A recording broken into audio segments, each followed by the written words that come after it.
Good morning, सुप्रभात, वंदे मातरम विद्यार्थी मित्रों। मैं आनंद सर अपने YouTube channel make account easy with Anand sir में आपका हार्दिक स्वागत करता हूं। दोस्तों, हम लोग स्टेट पार्ट 2 में पार्ट 2 यादृच्छिक चल और असतत संभावना वितरण सीख रहे हैं, जिसमें स्वाध्याय 2.1 हमने शुरू किया है। और लास्ट 2 वीडियो में, सबसे पहले वीडियो में मैंने आपको थियरिकल जितने भी टॉपिक थे, यादृच्छिक चल किसे कहते हैं, फिर उसमें सतत यादृच्छिक चल और असतत यादृच्छिक चल किसे कहते हैं, असतत संभावना वितरण किसे कहते हैं, उसके गुणधर्म और माध्य और विचरण का सूत्र। और दूसरे वीडियो में हमने स्वाध्याय 2.1 का पहला, दूसरा और तीसरा प्रश्न देखा था। और लास्ट वीडियो में, तीसरे वीडियो में मैंने आपको सेक्शन सी का पहला, दूसरा, तीसरा और सेक्शन डी का पहला, दूसरा, तीसरा इन प्रश्नों को करवाया था और उदाहरण नंबर 1 से लेकर 4 तक के प्रश्नों को आपको करने के लिए दिया था, जो लगभग एक ही टॉपिक से जुड़े हुए थे कि सिग्मा पी ऑफ एक्स बराबर 1, यानी सभी संभावनाओं का कुल योग 1 होता है, उस पर से हमें अचलांक का मान ज्ञात करना था।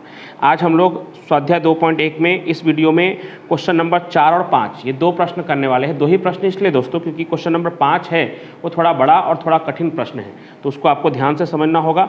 तो चलिए क्वेश्चन नंबर 4 जो पहले की तरह ही है वो देखते हैं। पहले, एक यादृच्छिक चल x का संभावना वितरण निम्नानुसार है। जब x की कीमत -2 है तब P ऑफ x k/3 है, जब -1 है तो भी k/3, 0 है तो k/3, 1 है तो 2k और 2 है तो 4k। ये जो जहाँ 4k लिखा है वहाँ पे कई लोगों की किताब में 4k² भी लिखा हुआ है, बराबर। तो आप 4k करके करेंगे तो भी आंसर आ जाएगा और 4k² लिखकर करेंगे तो भी आंसर आएगा। अभी फिलहाल जो मेरे हाथ में किताब है उसमें 4k लिखा हुआ है तो मैं 4k से करवा दे रहा हूँ। और ऐसे भी आपके बुक में जितने भी सवाल है उसमें स्क्वायर वाला नहीं है लगभग, तो इसके लिए आप 4k से भी करेंगे तो भी कोई दिक्कत नहीं। ऐसे स्क्वायर से करेंगे तो ऐसा नहीं कि आंसर अलग आएगा, तो बराबर तभी भी आंसर वही आएगा जो 4k वाले में आएगा। अचलांक k का स्वीकार्य मान निश्चित कीजिए, वितरण के माध्य का मूल्य ज्ञात कीजिए, यानी k ज्ञात करना है और माध्य ज्ञात करना है। तो चलिए शुरू करते हैं क्वेश्चन नंबर 4। सबसे पहले तो वही अपना कॉमन लाइन की, चूंकि सिग्मा p ऑफ x बराबर 1, इसलिए p of -2 plus p of -1 plus p of 0 plus p of 1 plus p of 2 equal to 1। अब सबकी कीमत दी हुई है। P ऑफ -2, -1 और 0 इन तीनों का सेम है k/3, इसका भी k/3 और इसका भी k/3। P ऑफ 1 का है 2k और P ऑफ 2 का है 4k, जो कुछ किताबों में 4k² लिखा हुआ है। 4k² अगर करने जाएंगे तो 1-2 स्टेप और ज़्यादा होगा, तब गुणनखंड करना पड़ेगा आपको, बराबर 1। चलिए लसा लेते हैं, इसके नीचे कुछ नहीं है तो 1, इसके नीचे भी कुछ नहीं है तो 1। लसा लेंगे तो लसा क्या आएगा, 3। तो इन तीनों के नीचे 3 है तो ये वैसे का वैसा k plus k plus k। यहाँ पे 3 में 1 का भाग लगाएंगे तो 3 आएगा, 3 का गुना 2k से करेंगे तो 3 दूनी 6k। यहाँ भी 3 में 1 का भाग लगाएंगे 3 आएगा, 3 का गुना 4 से करेंगे 4 × 12k बराबर 1। अब जोड़ेंगे 12 6 18, 1 19, 1 20 और 1 21, 21k बराबर 3 जाकर 1 के साथ गुना हो जाएगा, 3 एकम 3, 21k बराबर कितना आ गया 3, यानी k बराबर 3/21, 1/7। तो k की कीमत निकल गई कितनी, 1/7। अब हमें संभावना वितरण निकालने के लिए क्योंकि हमें माध्य ज्ञात करना है और माध्य ज्ञात करने के लिए हमें सूत्र क्या होता है, sigma xi into P of xi। तो हमें पहले तो संभावना वितरण यानी xi और pxi लिखना पड़ेगा। तो मैं यहाँ लिखने जा रहा हूँ xi P ऑफ xi और फिर xi into P of xi, और xi into P of xi का जो टोटल होगा वही कहलाएगा माध्य। अब डिपेंड ये करता है कि अगर सबका हर बराबर हुआ तो ये काम थोड़ा आसान होगा, और अगर हर बराबर नहीं हुआ तो यही काम थोड़ा सा मुश्किल बनेगा। तो xi में कितना कितना है तो -2, -1, 0, 1 और 2, ठीक है। अब -2 के सामने कितना k था तो k/3, -2 का क्या है k/3, और k का कीमत हमने निकाल लिया है 1/7। तो k की जगह हम 1/7 रखेंगे तो 1/7 और बटे में 3 है तो गुणे 3, यानी कितना होगा 1/21। अगर k/3 में हम k का मान रखेंगे 1/7 तो कितना आंसर आएगा 1/21। कैसे आया तो इसको फिर से समझ लीजिए। k/3 को ही हम क्या बोल सकते हैं, तो k/3 को ही हम बोल सकते हैं k गुणे 1/3, बोल सकते हैं ऐसा, k गुणे 1/3। तो k गुणे 1/3 करेंगे तो k कितना है आपका 1/7, 1/7 गुणे 1/3 करेंगे तो आपका आंसर कितना होगा 1/21। तो k का मान अगर हम रखेंगे तो -2 का कितना आंसर था k/3, आपकी किताब में सवाल में भी दिया हुआ है। तो उस हिसाब से कितना आ जाएगा तो 1/21, वो भी तीनों का लगातार वही है k/3, तो इसका भी 1/21, इसका भी 1/21 और इसका भी 1/21। अब 1 के सामने क्या दिया हुआ है बुक में 2k, 2k, तो 2 गुणे 1/7 करेंगे तो 2 गुणे 1/7 करोगे आप तो 2 1 कम 2 और नीचे बटे में 7। उसी तरह से 2 के सामने क्या लिखा हुआ है 4k, यानी 4 गुणे 1/7, तो 4 गुणे 1/7 करेंगे तो 4 1 कम 4, 4 बटे में 7। चलिए ये हो गया आपका P ऑफ xi, यानी ये जितना मैंने लिख दिया xi और Pxi ये कहलाएगा असतत संभावना वितरण। ये हो गया आपका असतत संभावना वितरण। अब इन दोनों का गुणा करेंगे तो हमें क्या मिलेगा xi into P of xi। तो चलिए करते हैं गुणाकार। -2 का गुणा 1/21 से करेंगे तो 2 1 कम 2, -2/21। 1 का गुणा -1 से करेंगे तो -1/21। 1 का गुणा 1/21 का गुणा 0 से करेंगे तो 0। 2 का गुणा 1 से करेंगे तो 2 1 कम 2 बटे में कितना है 7 और 4 दूनी 8, 8 बटे में 7। हम डायरेक्टली नहीं जोड़ पाएंगे दोस्तों, क्योंकि इसका हर कितना है इन दोनों का 21 है और इन दोनों का कितना है 7 है, तो हमें लसा लेना पड़ेगा, यानी कि 2-3 स्टेप अभी और करना पड़ेगा। तो यहाँ पे लिखेंगे माध्य E ऑफ x बराबर summation xi into P of xi, sigma xi into P of xi, जो हमें मिल चुका है, बस उसको बारी बारी से जोड़ना है। तो कितना कितना, तो -2/21 -1/21, 0 लिखने की जरूरत नहीं है, +2/7 और +8/7।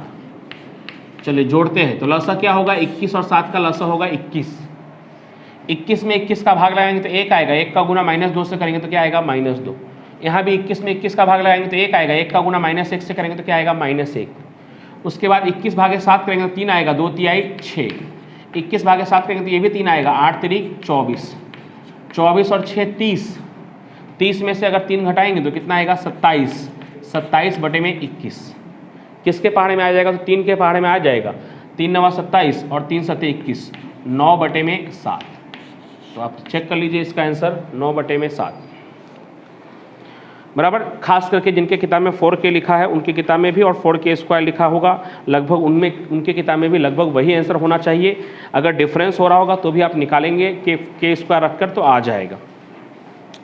चलिए सबसे महत्वपूर्ण क्वेश्चन नंबर 5। चलिए क्वेश्चन नंबर 5, ये थोड़ा इंपॉर्टेंट और थोड़ा लेंदी प्रश्न है, यानी बड़ा प्रश्न है और थोड़ा कठिन भी है, तो इसके लिए आपको इसको ध्यान देना है और एक बार समझ कर इसको फिर से करने की कोशिश कीजिएगा। एक यादृच्छिक चल x का संभावना वितरण P ऑफ x है, जहां x यह x1 बराबर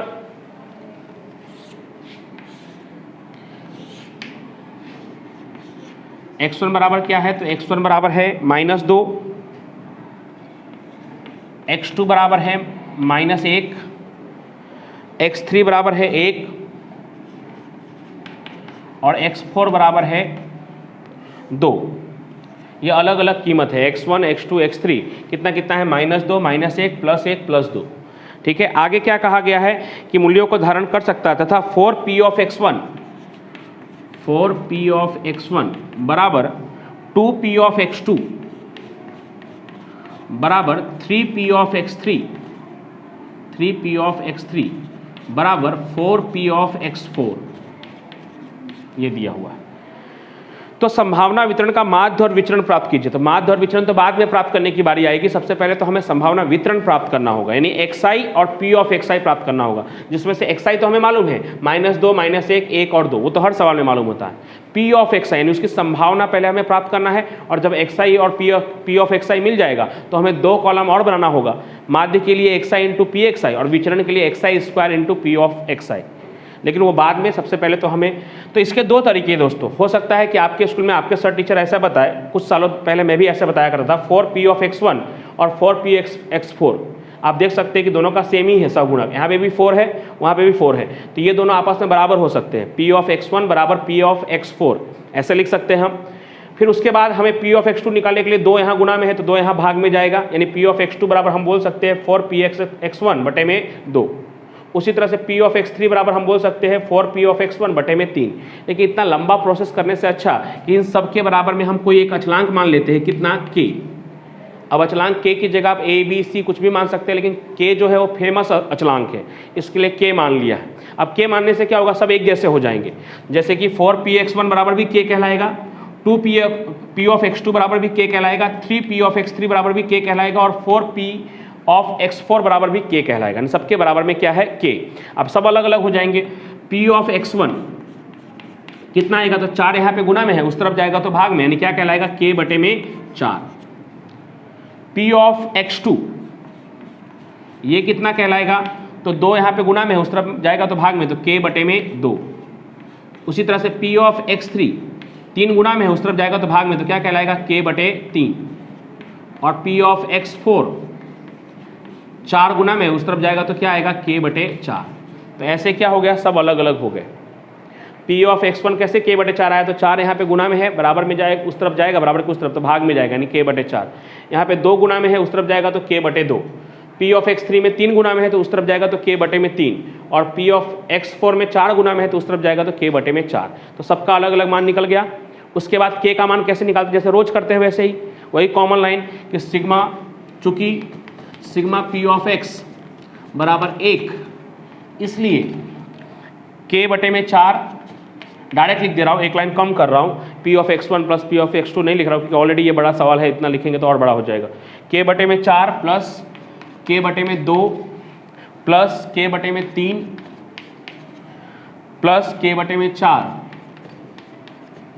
बराबर 1। अब लसा लेंगे तो 4 2 3 4 का लसा क्या होगा, 12। क्या लसा होगा, 12। 4 का पारा कितने में पढ़ेंगे तो 12 आएगा, या 12 भागे 4 करेंगे तो कितना आएगा, 3। 3 का गुना k से 3 के।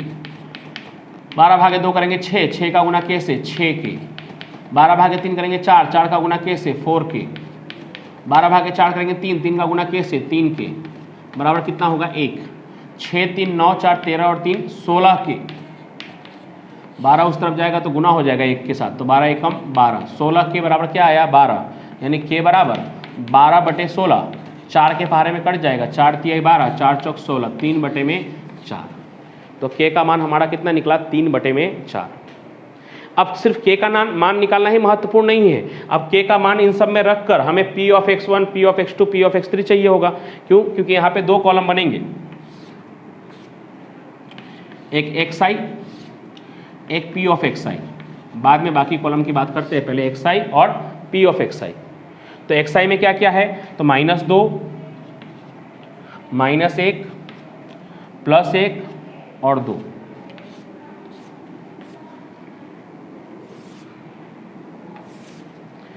अब -2 का कितना आंसर आया है, तो -2 का जो -2 को हमने क्या कहा हुआ है, x1। तो x1 बराबर क्या है, k बटे में 4। k की वैल्यू हमें मिल गई, कितना, 3 बटे में 4। तो 3 बटे में 4 गुणे 1 बटे में 4। ये 1 बटे में 4 कैसे आया, तो k बटे 4 को आप ऐसा बोल सकते हो, k गुणे 1 बटे 4। तो k गुणे 1 बटे 4 करेंगे तो k की वैल्यू कितनी है, 3 बटे 4 और 1 बटे 4, तो कितना हो जाएगा ये, P ऑफ x1 3 बटे में 16। उसी तरह से P ऑफ x2 k बटे में 2, यानी k का मान कितना है, 3 बटे 4 गुणे 1 बटे 2, तो ये कितना हो जाएगा, 3 बटे 4 दूनी 8। उसी तरह से P ऑफ x3 k बटे में 3, तो k का मान कितना है, 3 बटे में 4 गुणे 1 बटे में 3, तो ये कितना हो जाएगा, 3 बटे में 12। और P ऑफ x4 वही है जो P ऑफ x1 है। तो अगर हल नहीं भी करोगे, डायरेक्ट आप 3 बटे 16 लिख दोगे तो भी चलेगा, फिर भी कर दे रहा हूँ। k का मान है 3 बटे 4 गुणे 1 बटे 4, यहाँ पे लिखना था 3 बटे 4 गुणे 1 बटे 4, तो 3 बटे कितना हो जाएगा, ये 16। तो इस तरह से हमें सबका मान मिल गया, P ऑफ x1 मिल गया 3 बटे 16, P ऑफ x2 मिल गया 3 बटे 8, P ऑफ x3 मिल गया 3 बटे 12 और P ऑफ x4 मिल गया 3 बटे 16। सबका मान यहाँ पे रख देते हैं, ये है 3 बटे 16, 3 बटे 8, 3 बटे 12 और 3 बटे 16। काम थोड़ा मुश्किल और क्यों होने वाला है, आप हर को ध्यान से देखिए। अगर हर समान होता तो काम आसान होता, लेकिन हर समान नहीं है, इसके लिए आपका काम थोड़ा मुश्किल होने वाला है। इसलिए मैंने पहले भी कहा था कि क्वेश्चन नंबर 5 लेंदी भी है, थोड़ा कठिन भी है। अब दो कॉलम और, एक X I into P of X I और दूसरा X I square into P of X I. Okay, इन दोनों का गुणा करते हैं तो 3 दूनी 6 माइनस 6/16, 3 एकम 3 माइनस 3/8, 3 एकम 3 3/12, 3 दूनी 6 6/16। अब एक्स आई स्क्वायर, तो एक्स आई का गुणा वापस एक्स आई से करेंगे तो क्या होगा, X I square into P of X I. P of X I तो ऑलरेडी है ही, तो अब -6 का गुणा -2 से करेंगे तो माइनस माइनस क्या हो जाएगा, प्लस 12/16। 3 का गुणा -3 का गुणा -1 से करेंगे तो ये भी प्लस हो जाएगा, माइनस माइनस 3/8। 3 का गुणा 1 से 3/12, 6 का गुणा 2 से 12/16। अब काम इसलिए कठिन है कि ई ऑफ एक्स के लिए भी आपको लसर लेकर जोड़ना पड़ेगा। इन सबको जोड़ेंगे तो हमें मध्यक मिलेगा ई ऑफ एक्स, इन सबको जोड़ेंगे तो हमें विचरण मिलेगा, ऐसा नहीं, तब हमें मिलेगा ई एक्स स्क्वायर, जिसका विचरण में काम आता है। तो मैं अब इधर का मिटा रहा हूँ और फिर आगे का हम हल करें। चलिए देखिए, हमने संभावना वितरण तैयार कर लिया है, X I into P X I हो गया है, X I square into P of X I हो गया है। अब हमें माध्य और विचरण निकालना है, तो माध्य का सूत्र क्या होता है, तो ई ऑफ एक्स बराबर sigma X I into P of X I. Okay, तो sigma X I into P of X I ये रहा आपके सामने। इन सबको जोड़ना पड़ेगा, और जोड़ने का काम इसलिए करना पड़ रहा है क्योंकि सबका जो हर है वो समान नहीं है। तो -6/16, फिर उसके बाद -3/8 प्लस 3/12 और फिर प्लस 6/16। चलिए जोड़ते हैं, तो लसा क्या आएगा, 16, 8, 12 और 16 का लसा आएगा 48। जल्दीबाजी में आप 16 मत लिखिएगा क्योंकि 12 के पहाड़े में 16 नहीं आएगा। अब 48 भागा 16 करेंगे तो कितना आएगा, 3, 6 3 18, 48 भागे 8 करेंगे तो 6, 6 गुणे -3 करेंगे तो ये भी -18, 48 भागे 12 करेंगे तो कितना आएगा, 4, 3 का गुना 4 से 3 चौक 12 प्लस 12, 48 भागे 16 करेंगे तो 3, 3 का गुना 6 से तो प्लस 18, ये प्लस 18 और -18 कट गया, -18 में प्लस 12 जोड़ेंगे तो -6/48, यानी इसी को आप कह सकते हैं -1/8। तो ये आपका आ गया ई ऑफ एक्स, यानी अपेक्षित मूल्य माध्य आ गया। अब v ऑफ x निकालने के लिए क्या चाहिए, तो v ऑफ x निकालने के लिए आपको ई एक्स स्क्वायर, यानी विचरण निकालने के लिए ई एक्स स्क्वायर माइनस ई एक्स का होल स्क्वायर। तो ई एक्स का होल स्क्वायर मतलब ई एक्स तो मिल गया है हमें, ई एक्स स्क्वायर नहीं मिला है। तो ई एक्स स्क्वायर बराबर क्या होता है, तो ई एक्स स्क्वायर बराबर sigma X I square into P of X I. तो sigma X I square into P of X I का भी कॉलम बना हुआ है, लेकिन वहाँ पे भी वही काम करना पड़ेगा कि आपको सबको जोड़ना पड़ेगा क्योंकि सबका हर बराबर नहीं है। तो करते हैं 12/16 प्लस 3/8 प्लस 3/12 प्लस 12/16। हाँ, लेकिन अच्छी बात यह है कि यहाँ पे भी लसा क्या आएगा, 48। तो 48 में 16 का भाग लगाएंगे तो कितना आएगा, 3, 12 तिहाई 36। 48 में 8 का भाग लगाएंगे तो 6, 6 3 18। 48 में 12 का भाग लगाएंगे तो 4, 4 गुणे 3 12। 48 में 16 का भाग लगाएंगे तो 3, 12 तिहाई 36। सबको जोड़िए, 102/48, 6 के पहाड़ में पूरा पूरा कट जाएगा, 17 छक 102 और 6 8 48, यानी 17/8। ये आपका आ गया ई एक्स स्क्वायर, 17/8। अब यहाँ मान रख देते हैं, ये आया है आपका 17/8 और ये आया है आपका -1/8। तो -1/8 का वर्ग यानी 17/8 -1 का वर्ग होगा 1 और -8 का वर्ग होगा 64, प्लस का 64 ही आएगा। अब यहाँ पे भी एक बार लास्ट बार आपको लसा लेना पड़ेगा, तो 8 और 64 का लसा क्या होगा, 64 ही होगा।